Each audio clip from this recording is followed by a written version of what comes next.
What's up, everybody? Welcome to Kinda Funny Games Daily for Monday, December 9th, 2019. I'm one of your hosts, Greg Miller, alongside Forbes 30 Under 30, a.k.a. the best baby blues in San Francisco, a.k.a.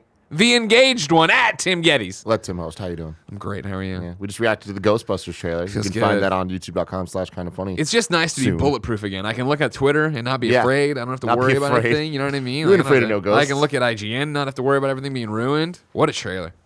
What a trailer, man. You know what I mean? I'm very excited for you. You earned this one. You deserved it. I've had to eat a lot of shit for 30 years to get to this point. Yeah. Here we are, though. Ghostbusters Afterlife trailer. The reaction of my first viewing live, youtube.com/kindafunny. Not if you're watching live on Twitch. You should have hopefully just saw it. And if not, then it's going up soon. Don't worry about it.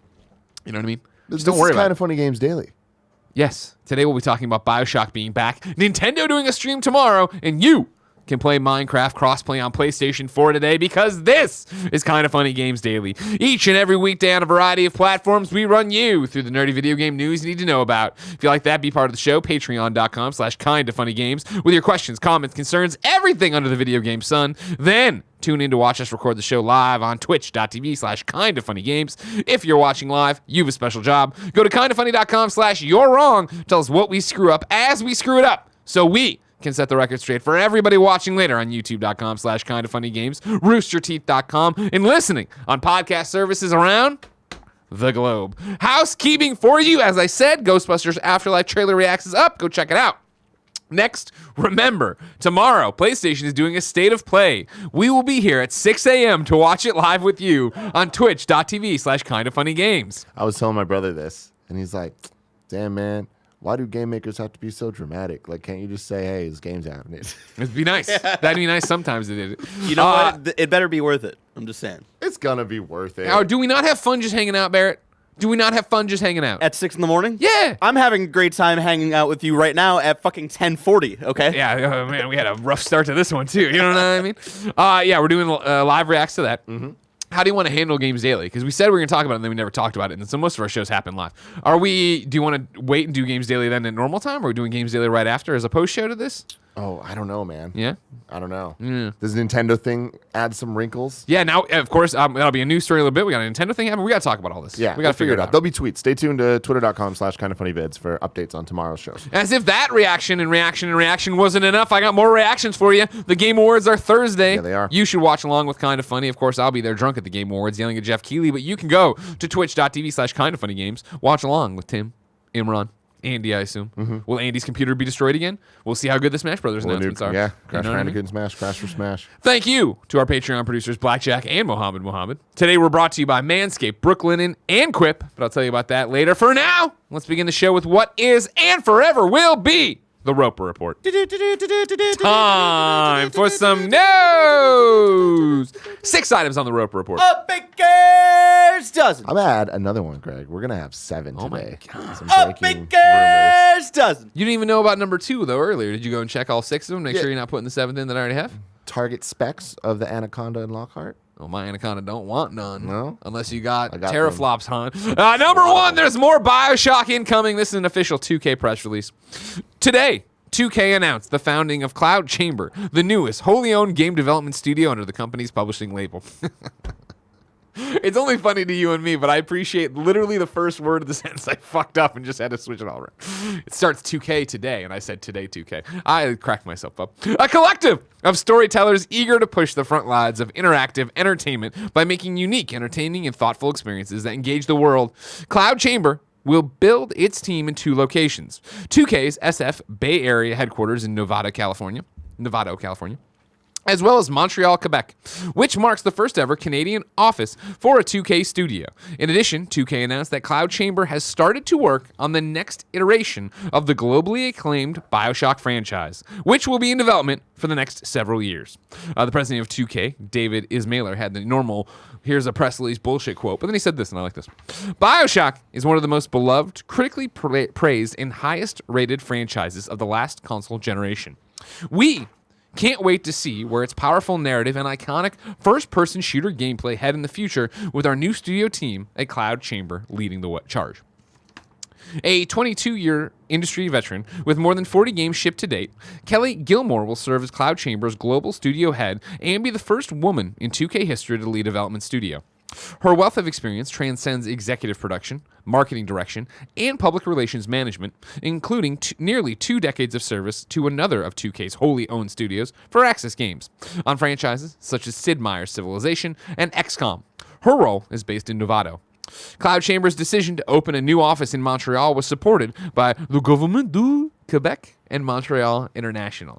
Read between the lines, everybody. This is because Quebec and Canada in general have great tax incentives and programs that make it basically free to make games up there, where they pay you to make games. And if your game fails, it doesn't matter. That's why indie's booming up there. That's why everybody's moving up there. And it's called brain drain. And America should get on this shit because it's not good. It's not good for any country other than Canada.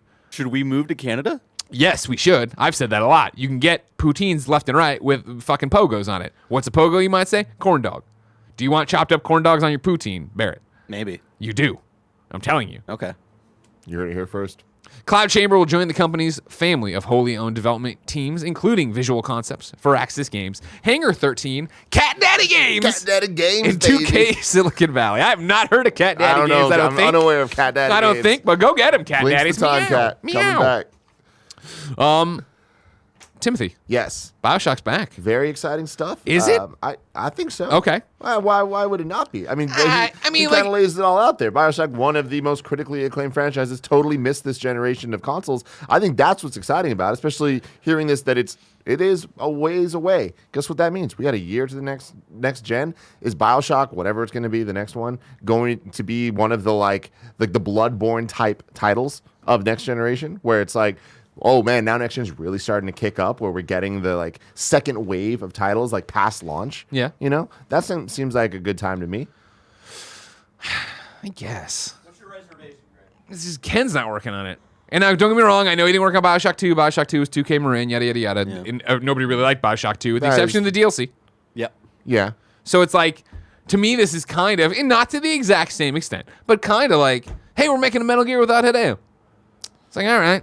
I wish you luck, but that's just an empty name until... But I feel like it's been long enough, like, in the same way that if they were to make a Metal Gear without Hideo now, and like there's a chance. We just watched the Ghostbusters Afterlife trailer. We sure did. There's a chance that there would be the same type of reverence for Metal Gear and for Solid Snake and for this, because it's the people that grew up with it that are making it and really give a shit. Yeah. I feel like it's been long enough That's a good from point. That's a good point. BioShock that it's people that like are like, we understand what it means and we need to live up to that. Will that be the case? I don't know. We have to see, obviously. It's so early. There's nothing to look at right now. Yeah. But I think that they know the importance of BioShock, and they really can't fuck it up. Like, they need to put out something that is not just another shooter, Yeah. It needs to be something that is a lot more special. I feel like the fact that they took an entire generation off is going to help them a lot, because it's not like people are going to be like, oh, it's just another one. It's just another one. It's going to be an event. It's going to be special. All eyes on it. And it reminds me of Metroid back in the day, when it's like, we went so long without a Metroid game because it was Super Nintendo. It wasn't until GameCube that we got a new Metroid. And when that happened, it was like this amazing experience, right? Yeah. Like Metroid Prime changed the game. I can see BioShock changing the game again. Okay. Now, I like you say, I have 2 questions related to all this, but I want to jump into the second story on the Roper Please do. Report, because it kind of speaks to what you're saying. Basically, they didn't have reverence. They tried to get another one out, but then when it didn't come together, they were just like, whatever. Number 2 on the Roper Report is that this isn't the first crack at another BioShock. Jason at Kotaku has this. This morning, video game publisher 2K announced that it had formed a new studio to work on a brand new BioShock game, the 4th in the popular sci-fi series. It won't be out for several years, the publisher said. What 2K didn't say is that the project has already been in the works since at least 2015, although it's been rebooted since then. The truth is that BioShock 4, codenamed Parkside, has existed for years, according to 4 people familiar with the project. Long before today's announcement that a new company called Cloud Chamber will develop the next BioShock, 2K had contracted an outside studio to do it. In 2015, Parkside was entering development at Certain Affinity, the Austin, Texas-based studio best known for helping out on huge shooters like Halo and Call of Duty. This was a big opportunity for Certain Affinity, which was founded in 2006 by ex-Bungie developer Max Hoberman and had mostly subsisted on contract work for external publishers. By the end of 2016, however, 2K had pulled the project out of Austin and decided to take the next BioShock in-house, rebooting it in the process. Parentheses, 2K did not immediately respond to requests for comment this morning. It is not clear why Certain Affinity's version of Parkside was canceled. We've heard different versions of the story from different people, but by 2017, 2K had moved it to Novato, California, where the publisher's corporate offices are based. In the coming months, 2K started quietly recruiting staff, including some of whom had worked on Mafia 3 at Hangar 13 next door. This Parkside team stayed small as their new BioShock entered early pre-production. The team remained quiet, even after a Kotaku report revealed its existence in April 2018. And today, 2 years after the studio formed, 2K has finally announced its existence, along with a sister studio in Montreal, Quebec, Canada. The timing's what's weird to me. Is like, why? Why today? This seems like such a soft announcement of a BioShock game.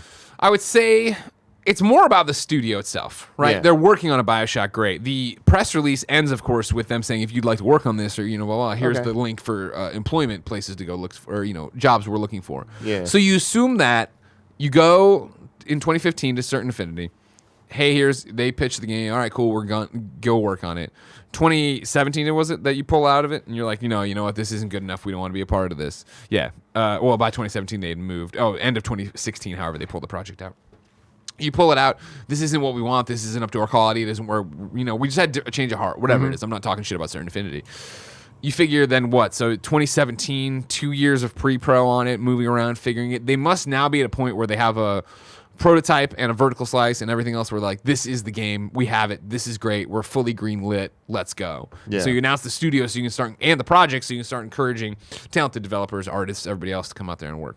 But I mean, do you need the BioShock name to do that? You can't. Like, I feel like 2K. I think it goes back to what you're saying, though. 2K is big enough a name, but I also don't think 2K is big enough a name that has like the best reputation, especially with like a studio that they're like newly building and stuff. Yeah, I think that like that name of BioShock, and I assume a lot of people who are making games who have BioShock as like a great inspiration, get that attention to them of like, oh shit, like I could possibly go work on a BioShock game. Let me. Yeah, try I think to when you apply look and at stuff like that. Hangar 13 stuff and Mafia 3 stuff, right? Like, I don't think and I'm not saying those games were bad or like they were like tortured or anything like that at the point, but I just don't think it's like, man, 2K is the place to work. That's where I want to go. Look at Visual Concepts with this WWE stuff, right? Where they're just like totally underneath the bus about it because Yuke's moved on.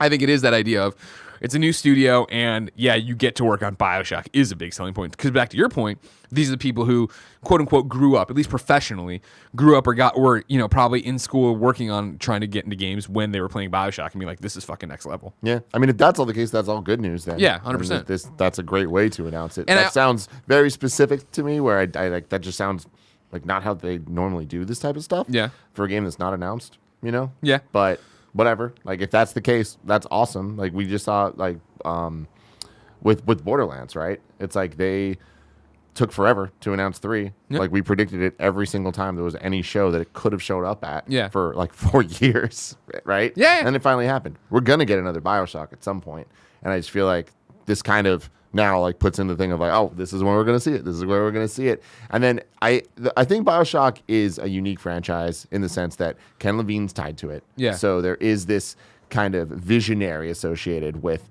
quote unquote the good ones, and that always complicates matters when you're coming up with something new. Should we just drop it and never make another BioShock just because he's not part of it?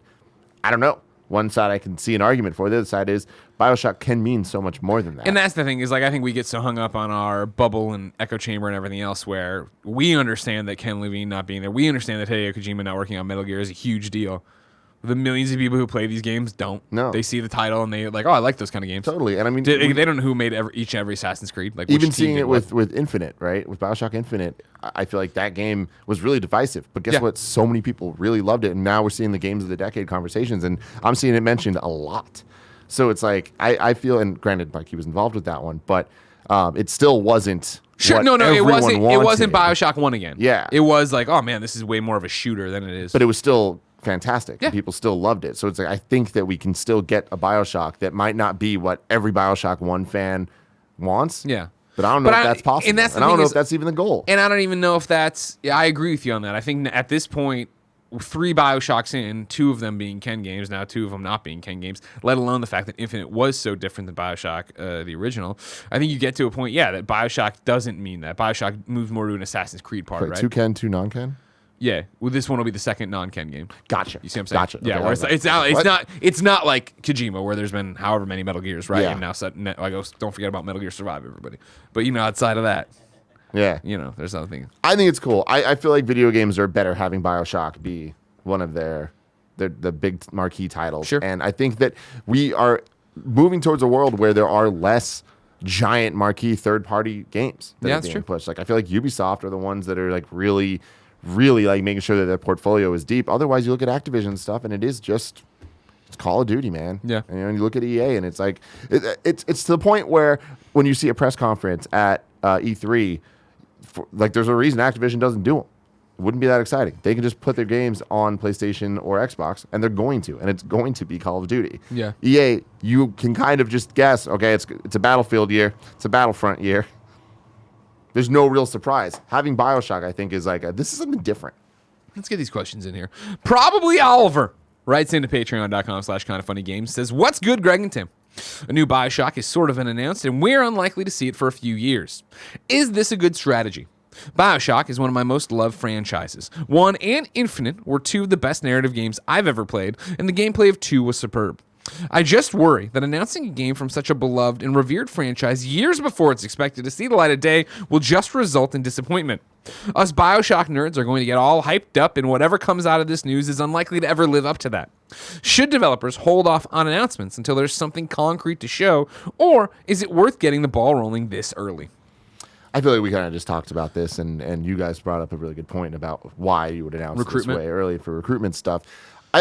I am always a big proponent of announcing video games in a multitude of ways. I feel like there needs to be the games that are announced and 3 months later come out. Yeah. I think that there needs to be the Death Strandings that are announced years ahead, and we have this like big thing, like tentpole event coming that like we get drip fed information little by little. It's exciting, and I just think that it's good to have difference in how all these things are done, or else things start to feel super disposable. Like, and that's where we see a lot of media trending towards, where it's like an artist drops an album, a music album, and then You devour it in a 2 weeks, weekend, yeah. 2 weeks later, if even 2 weeks later, a week later, it's what's next, what's next, what's next. You're either onto another artist or hoping that this artist puts out something new. Yeah. And it's like, I don't want that necessarily I don't want that to happen to video games. I think that it can exist in a lot of different ways, but that also translates to Netflix and translates to TV and how people consume stuff. This is a conversation that comes up a lot, and I see it as a question a lot too, is the fact that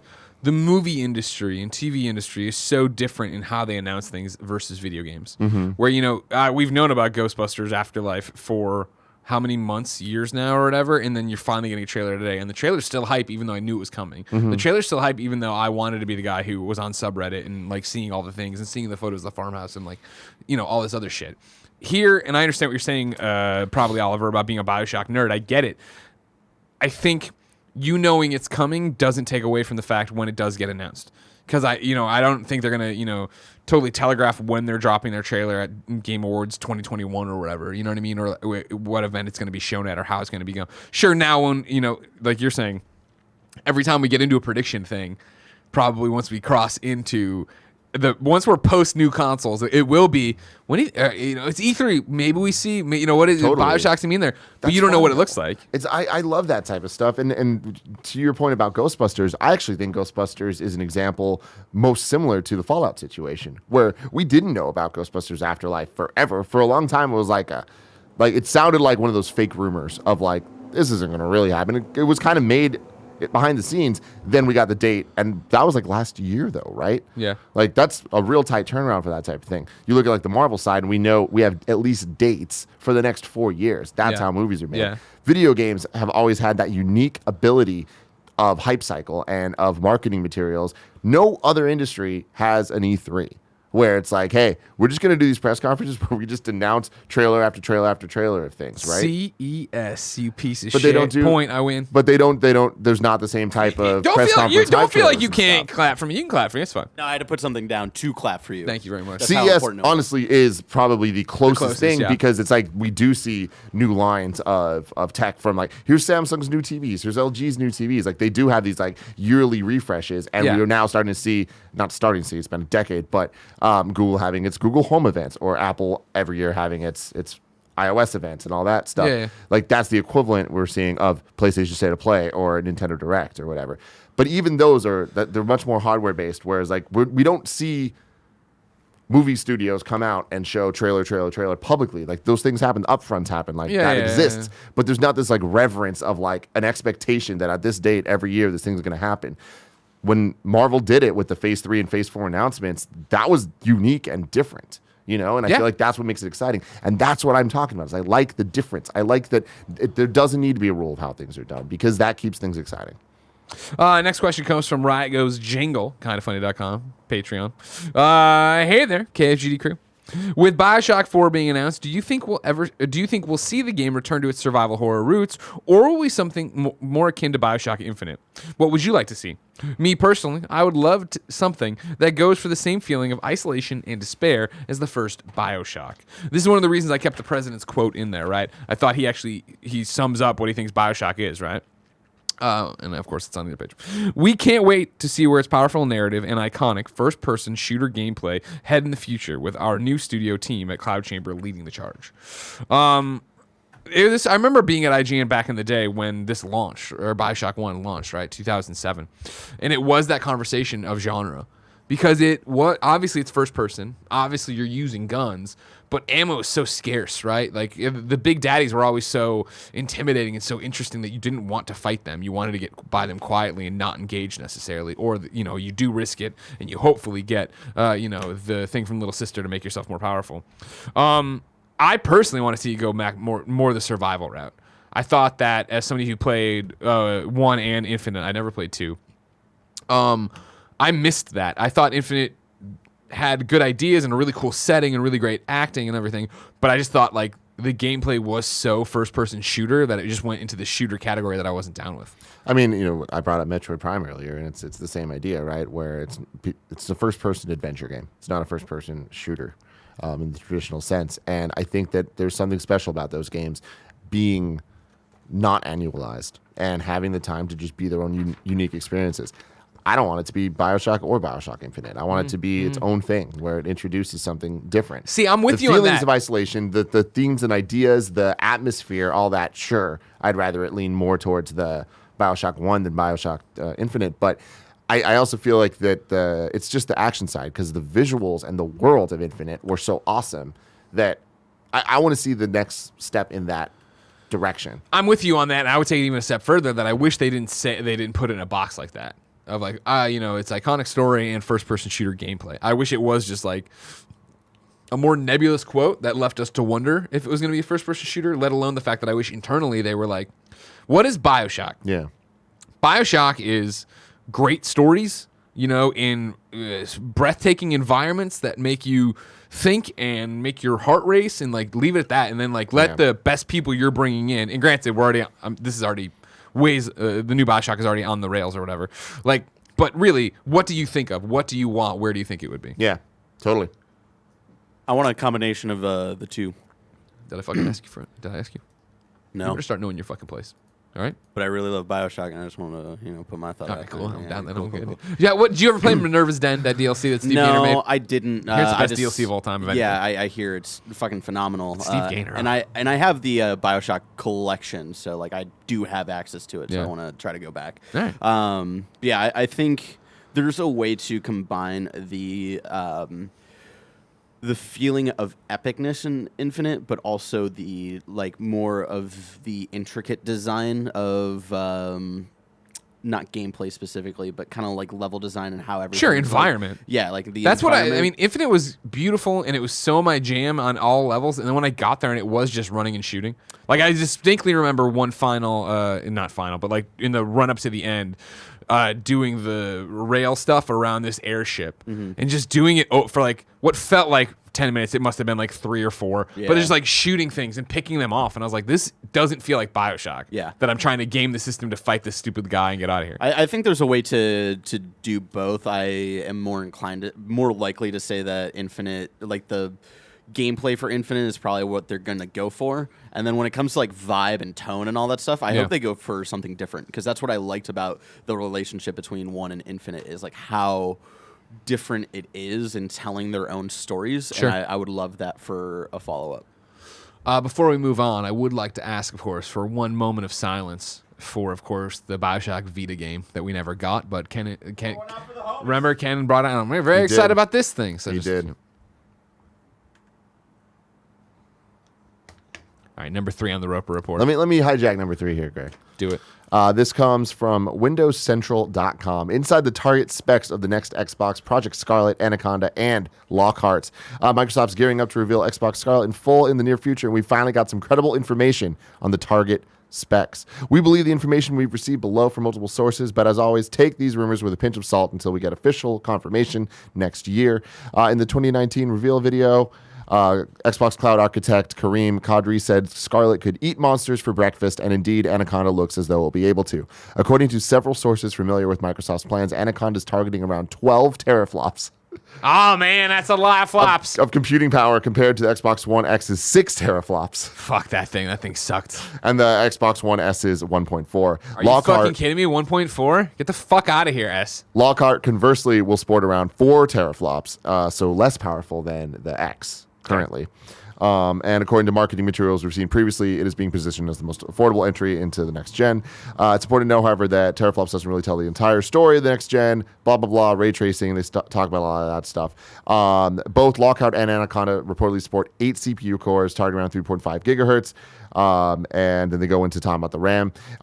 We're told that at least Anaconda will guarantee 13 gigabytes of RAM for games with 3 gigabytes on the OS for a total of 16 gigabytes of RAM. The X, by comparison, offered a maximum of 9 for games. Get that shit out of here. Which often varied based on what the OS was doing. Microsoft also said in its reveal video that the SSD could be used to throw in virtual RAM as necessary.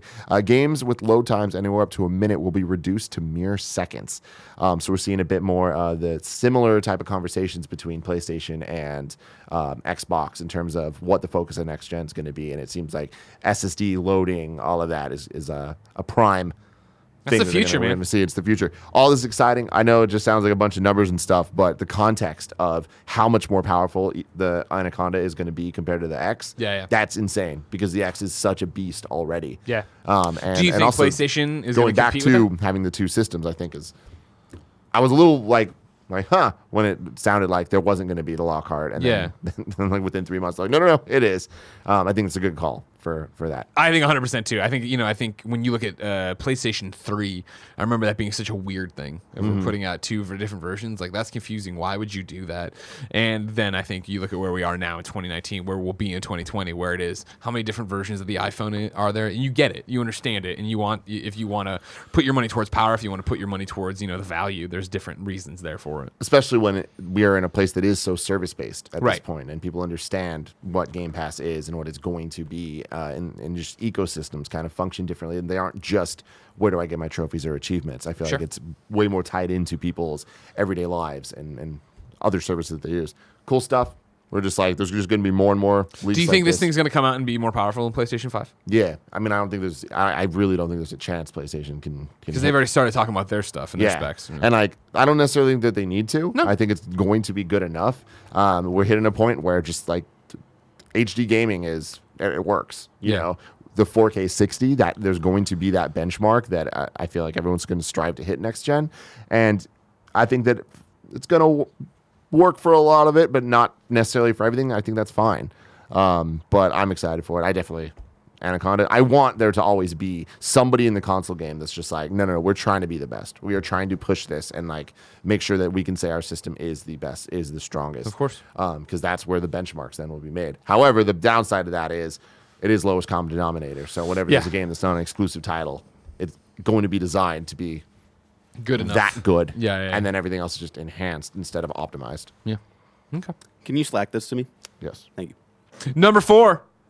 Nintendo Indie World is coming to your eyeballs tomorrow. This is a press release I got from Nintendo. A new Nintendo Indie World showcase is almost here. Tune in tomorrow, Tuesday, December 10th at 10 a.m. Pacific time. That's 4 hours after PlayStation State of Play.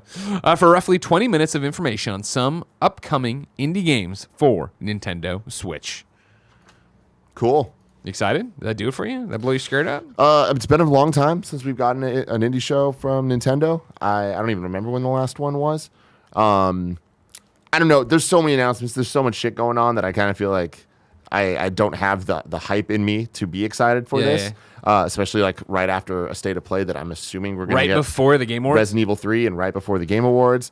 It's fine. Indies need a place, and thank you.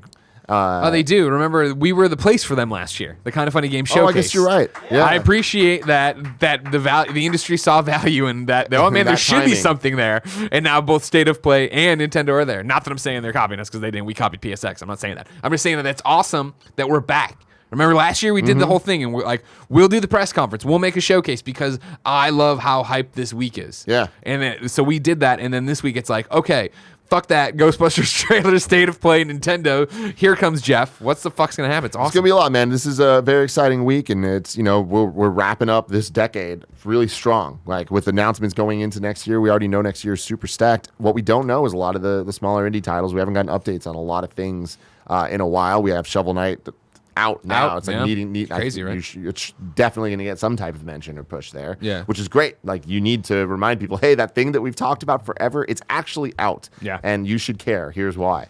But yeah, it's always hard with the Nintendo indie showcases because we're at a point where there was a while where it's like the Switch is this new hot thing, and it was like let's port every classic indie game, make sure it's there. Like, what are we missing? We're not really missing much now. Like, games are just kind of the new indies come out on Switch. It's kind of just expected. And a lot of the more legacy stuff is there or will not be there for licensing reasons or this, that, or the other.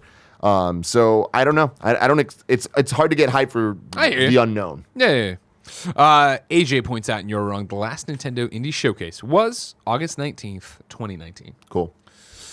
Is there a chance we live react? I mean, that's during the normal. Oh, we got to figure this out. We got to figure out. We got to figure it out. Am I napping here between like 7 and 10? I still got to watch Solo at some point, so I might do it between. Don't you fucking try to watch that shit while I'm here. I'm napping back there. I don't need to fucking see this dice. I have my headphones. No, Han Solo. No. That movie is really fun. And it is not. It's really bad. I've seen your bad takes, and that's what's wrong with your generation. Y'all got the brain rot. You got a dumb generation. What was that show you loved? What was that dumb cartoon you loved growing up? Cat Dog. No, I love Cat Dog. I don't want to insult Cat Dog. Bitch, you like Cat Dog. Cat Dog's a great show. It is. I only know the shows that we both like, so I can't insult any of them. You're bulletproof right now, and I hate it. Fuck you, Greg. But no, Solo's terrible. It's just terrible. Number 5 on the Roper Report, Minecraft PS4 is getting cross-play tomorrow. This is Matt Kim at IGN.com. Minecraft has announced that starting tomorrow, December 10th, 2019, the Bedrock version of the popular crafting RPG will be coming to PlayStation 4. And along with it comes cross-platform play between the PS4 and other Bedrock editions of Minecraft on other consoles. What is Bedrock? It's the version that is the cross-play one. It would be like a 4.0. They could call it like 4.0 update or whatever. Okay. That means that starting on December 10th, Minecraft players on PlayStation 4 can cross-platform play with others on the Xbox One, PC, Nintendo Switch, and iOS and Android versions. This also means that the PlayStation 4 players will have their Minecraft purchases and progress carry over across different platforms and gain access to the Minecraft Marketplace. This is a digital store where players can purchase worlds, skins, minigames, and mashup packs. The Bedrock update will be a free update for PlayStation 4 versions of Minecraft and will automatically be downloaded when it goes live. It will finally deliver console parity to the PlayStation 4 version of the popular builder. As a great man, Chris Jericho once said, break the walls down. I guess he technically didn't say it. Someone else said it. The person in the song sang it. Yeah, for him, on his behalf. Yeah. I love this, man. Little by little. Let's move into a next gen that just means cross-play, cross-save, cross everything. Yeah, cross it off the list. You know what I mean? That's the list. Jericho. The list. Yeah, exactly. See what I'm doing there? Yeah, it's about time. You know what I mean? I'm glad they're done protecting the kids. Mm-hmm. Yeah. Stupidest fucking thing you could have said, Jim Ryan. Oh, what about the kids? Yeah, what about the kids? We don't want to give anybody else money, but you had to, and here you go. It's all done. Fortnite, Rocket League, Minecraft, it's all happening. Mm-hmm. Congratulations, everybody. We won. Number 6 on the Roper Report. It's confirmed Bayonetta and Vanquish are coming. The tweet from Sega reads, 10 years after their original debut, Bayonetta and Sam Gideon return to the Bayonetta and Vanquish 10th anniversary bundle on PlayStation 4 and Xbox One on February 18th, 2020. You can pre-order the Steelbook bundle today featuring new cover art for both games. This is a rumor last week. Here it is, confirmed. Lovely. Yeah? 2 great games. Did you play Vanquish? Fantastic game. Yeah, I always started and never finished it. So damn cool. Yeah. Just the coolest game ever. Okay. Yeah. Why didn't I get a sequel, you think? Just didn't sell well enough? Yeah, probably not. Bayonetta, though. Bayonetta. 3. Yeah, come on now. They've kept coming. Yeah. Eventually. Yeah. One day. I think Game Awards. Imran was saying it, and I believe him. He's right. He's a smart cook. He is a smart cook. Number 7. I don't think that's the saying. I think he has a cookie. It's yeah, but it's, you know. But he could also be. I don't know if Imran's a good chef. Imran's a good chef. He's always. that's what I He's do usually know. watching, so I'll wait to see him correct me on text. I'm turning off D&D because I leave it on. I don't want to be. Smart cook.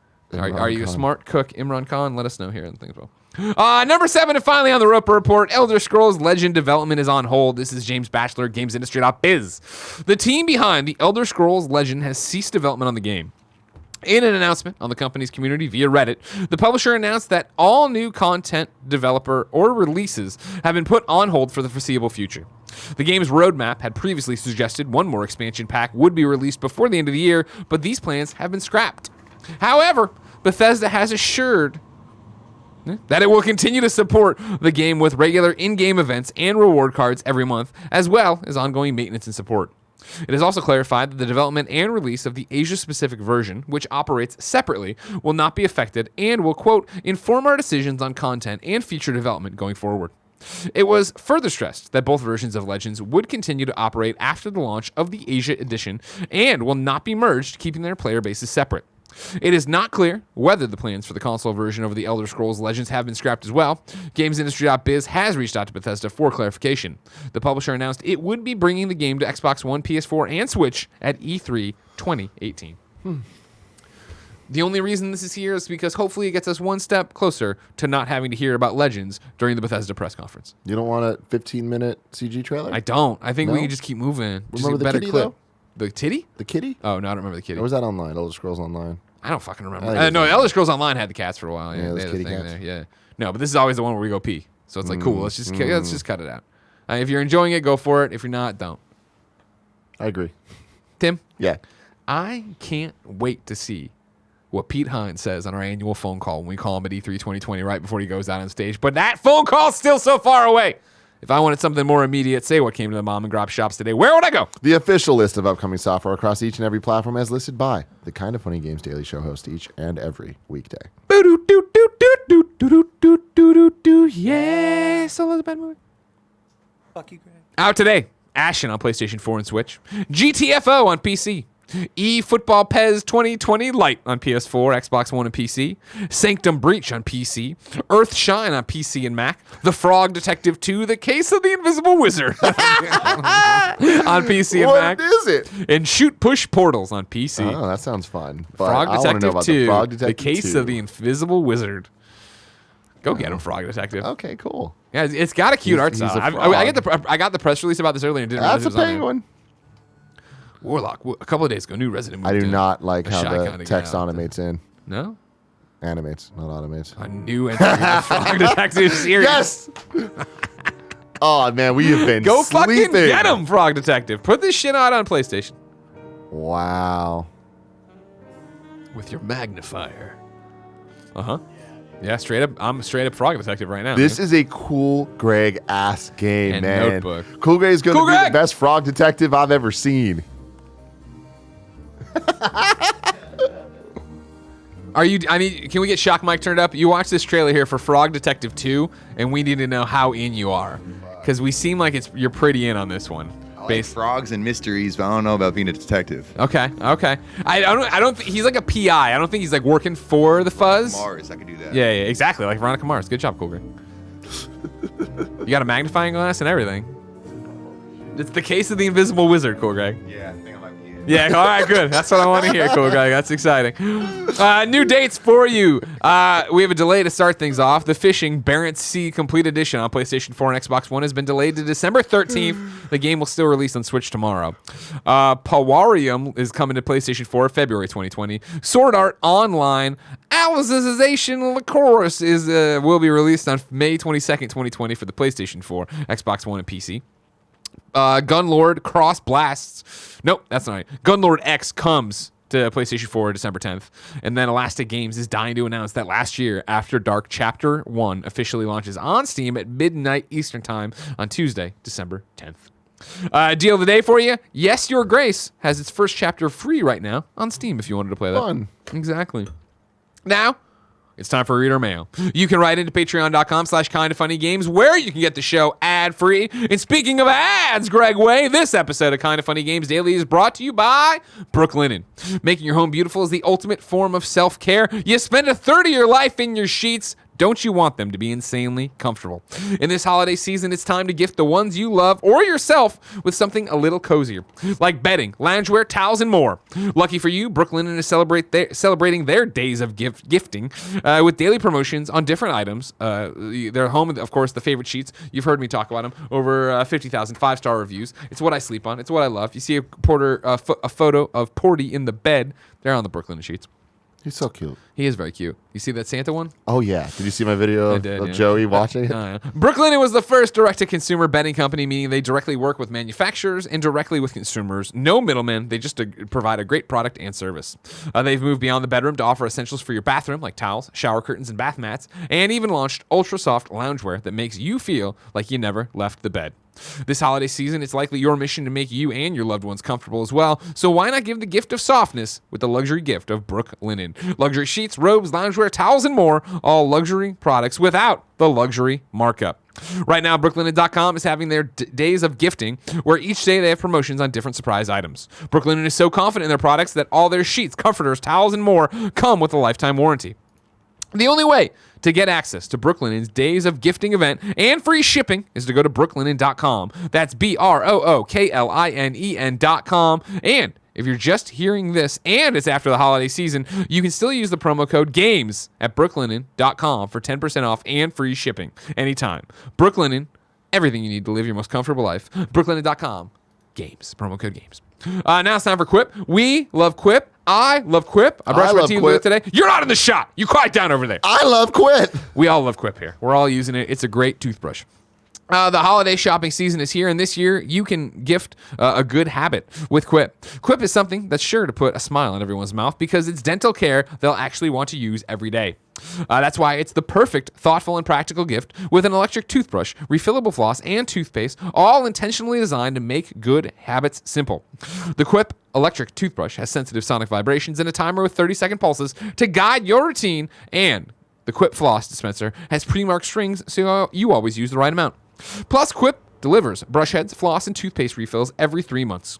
Join over 3 million happy customers and check everyone off your list right now with Quip. Just go to getquip.com/games to save on gift sets and to get your first refill pack free with the refill plan. That's your first refill at getquip.com/games. Getquip.com/games. Final sponsor of the day, Manscaped. Support for Kind of Funny Games Daily comes from Manscaped, who offers the best in men's below-the-belt grooming. Manscaped offers precision-engineered tools for your family jewels. Jingle balls to the walls, fellas. Listen up.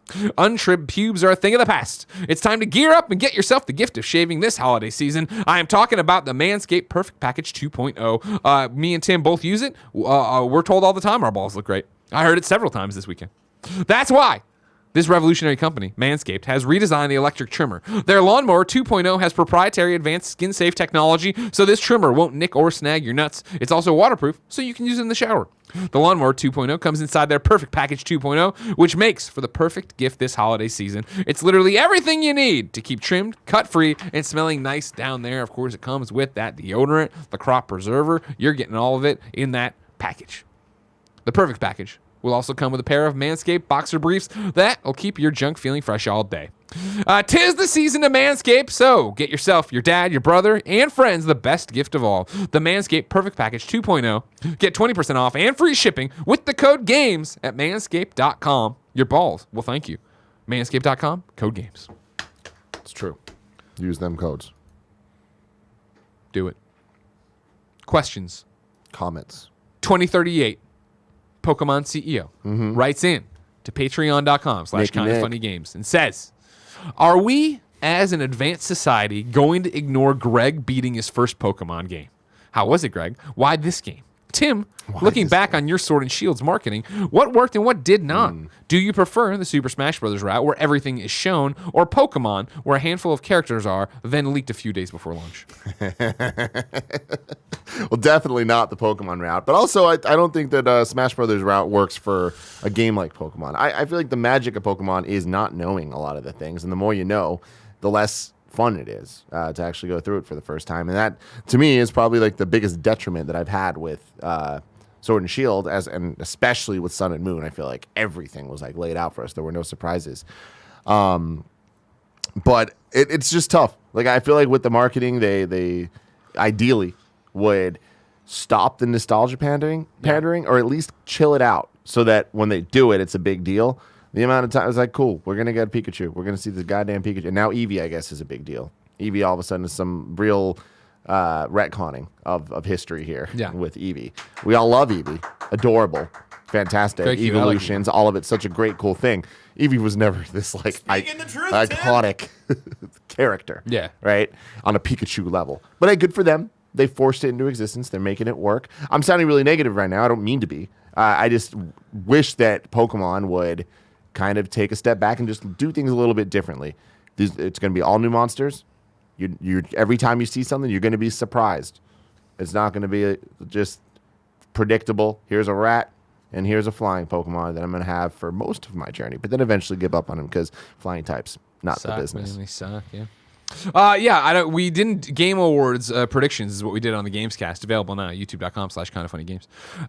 So we didn't talk about what we've been playing. Do you want to save Pokemon impressions for there? Do you want to talk about it here? What's happening this week on? Oh, this week's Life is Strange. Yeah. No, we're doing fuck it. I'm talking about it. Yeah, you can talk because we're doing the Pokemon spoiler cast. Yeah, I don't know that's if you're coming gonna up be a too. part of that or not, but I forget what Video Game date it is. Club. We'll see. We're doing the Video Game Club for Pokemon. Yeah, it's on the calendar Me, for this Barrett, weekend. and whoever else is available. I enjoyed it. Yeah, I had fun. It's Pokemon. You know what I mean? Like, I think I was able to stick with it this time around because I liked the quality of life stuff they did. And Switch, I think, helped a lot. Yeah, of course. Yeah. And I think it was right game at the right time, right? Flying to London, right? And then to Paris. And Jen is into it too. So it was that thing of like, I have long flights, I have lots of time to play. We walked around, Paris, and we'd go to cafes and sit there and get coffee and croissants or whatever and sit there and play. It was great. But I really appreciated, like, as somebody who doesn't know, like, what's weak to this and what, how does this all work? In the old games of that trial and error, trying to figure it out, okay, cool, that's fun, and I get it, but I really appreciated once I met and fought a Pokemon this time, when I went into my moves, I saw it for every one of my moves and every one of my characters. To go back and like, oh, fuck, nothing's effective. Go back to my bag, who do I have? And it would show me who's effective to what. Yeah. It's like, oh, man, this is actually helpful, and I like how this is going and stuff. Totally. No, I thought, the Switch was great. I thought that, I went around, I played as Jen. It was fun playing dress up, changing outfits around, doing that, cycling that. I thought the story was fun. Like, you had mentioned earlier when I was like, oh, is this going to be the one that I get into? You're like, you might because of the sports aspect of it. And I was like, yeah, that did work for me in terms of like what was going on and what we're building towards. I thought all the gym leaders we'd go up against, I thought they all had like interesting takes and they were interesting characters. I want to know more about it. Yeah, me too. Yeah, I like the world. Yeah, it was fun. I think it would have been if there was something else that was itching at me, I would have stopped it and played that. But it was like, I'm in the mood for this, and this is like, it's even though it's not my like nostalgia, it's comfort food. I'm like, cool, I'm just going through and doing this and collecting this thing. And like, when I put up my thing, if I beat it in like, 24 hours and stuff, man, I'll tell you what, a lot of you Pokemon fans sure do love to gatekeep. Where you're telling me I didn't really play it. I didn't really, fuck you guys. You know what I mean? I played the game, like, are you only doing this for internet points? I'm like, I assure you I would not play 24 hours of a game just to put up this one tweet and get 1,000 likes or whatever. I mean, I'm proud of you for playing your first one. Yeah, it's the first credits I've rolled. It's a good one to play. Like, and that's what I was saying. Sword and Shield is an excellent game. It's an excellent Pokemon game.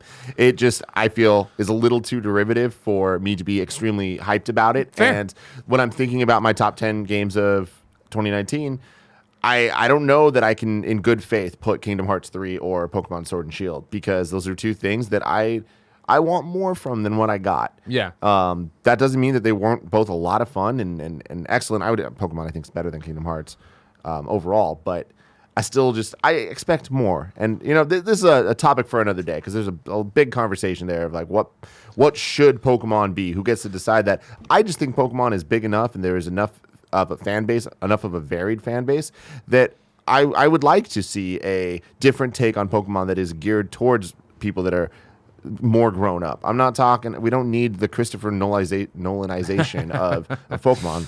Although I'll take that. Yeah. But keep making the Pokemon games for kids. Never stop. Never stop doing that. They're great games. They're going to sell a shit ton of merch. They're going to sell a shit ton of copies. But also, Game Freak, you got a lot of people working there, man. Nintendo, you guys can like put a lot more money into making some great games that do serve a different function. Yeah. Right? And like, Totally. I just think it's a little upsetting that they don't do that, because I'd love to play a Pokemon game that not every single character is line by line telling me via me having to read, not even voiceover, about, well, here's how I relate to Pokemon in this Pokemon world, and here's the Pokemon thing that you need to Pokemon do. Yeah. You know? Totally. And I mean, that was my thing of playing it. Like I said, I enjoyed it and I had fun with it. And like, yeah, to your point, this is the first, and what I was set out there, it's the first time I've beaten a Pokemon. I usually start them and fall off, right? Like, it was just the little things that kept me going here, and like, again, the time commitment I had. But it was the same thing. At no point did I think this reached like such overwhelmingly awesome, heights that I was like, fuck. It was just like fun to play. It was like, all right, cool. Hitting the wild area, which is a first for this game, for these games. Yeah. It was special. It felt a little bit open, like too open. Yeah. Empty is probably a better word.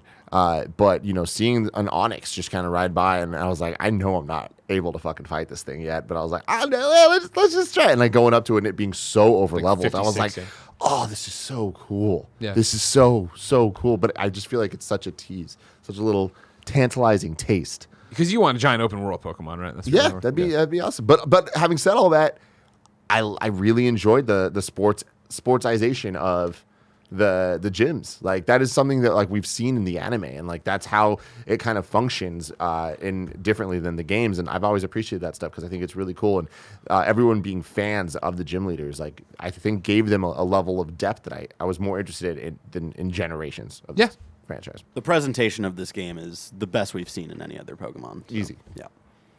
Time to squad up. This is where one of you writes in to patreon.com/kindoffunnygames. Give me your name, username, platform of choice, and why you need help in a video game. I read it here. The best friends come and find you, and everybody plays games together. Today, Drew needs help in real life, a.k.a. the Game Awards. He wants you to hit him up on Twitter at JustClickIt. Click it with a K, because Drew's last name is Klick. So just click it, all there, Twitter. Hey, Greg and Tim. With the Game Awards quickly approaching, I figured I'd put out a call to any best friends attending or maybe interested in meeting up after.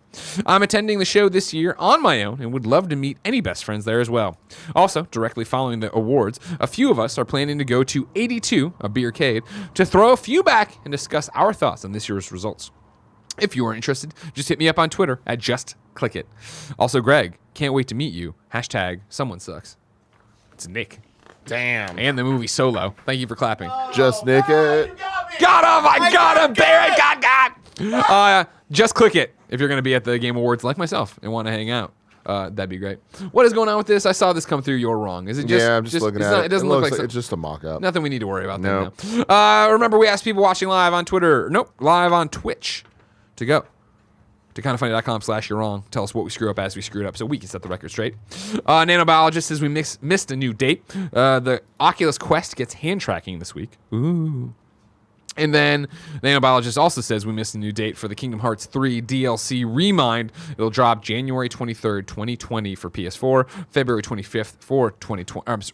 February 25th, 2020 for Xbox One. Which is weird. Don't love that. You also missed the news story of that Jesus game being announced? That happened last week. That trailer really? for I Am Jesus Christ, yeah. And it's also from like they put up a bunch of weird trailers all the time of stuff. Yeah, I know. I It's did just like funny. the theory somebody wrote into that was just it's just complete bullshit. So why would I put out there that it's an early campaign for God of War? I was like, that's funny. That'd be really funny if they put out a bunch of fake things and then Kratos comes in and kills everybody. Jeez, oh my god, I don't think that goes. I don't know if you know that's what he does. That's what he does. Yeah. He's not making friends with these gods. Okay? Ladies and gentlemen, that's your first Kind of Funny Games daily of the week, but it sure as shit won't be your last. Strap in, bitches. Tuesday, it's going to be me and Imran. Wednesday, it's me and Gary Witta. Thursday, it's Imran and Tim, because I'll be down at the Game Awards. Remember, watch live, twitch.tv/kindoffunnygames with us.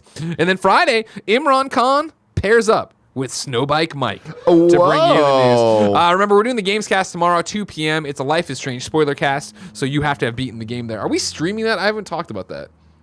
I guess I don't do you want should we stream that on the Patreon? Patreon, right? Yeah. We should, right? I'm gonna make a note to ask them to make sure they're cool with that. I don't understand why they wouldn't be. Cool. But yeah, I don't know if I've actually proposed to them that it'll be live. Yeah. I don't think it'll be a big deal. So anyways, Beat Life is Strange. You can watch it patreon.com/kindoffunnygames tomorrow probably, unless they're like, no, we want to do it live. But I don't see why they wouldn't. You know what I mean? So we'll see what what you happens. Ladies and gentlemen, Ghostbusters is real. God is real. Go watch the reactions, youtube.com/kindoffunny. Until next time, it's been our pleasure to serve you.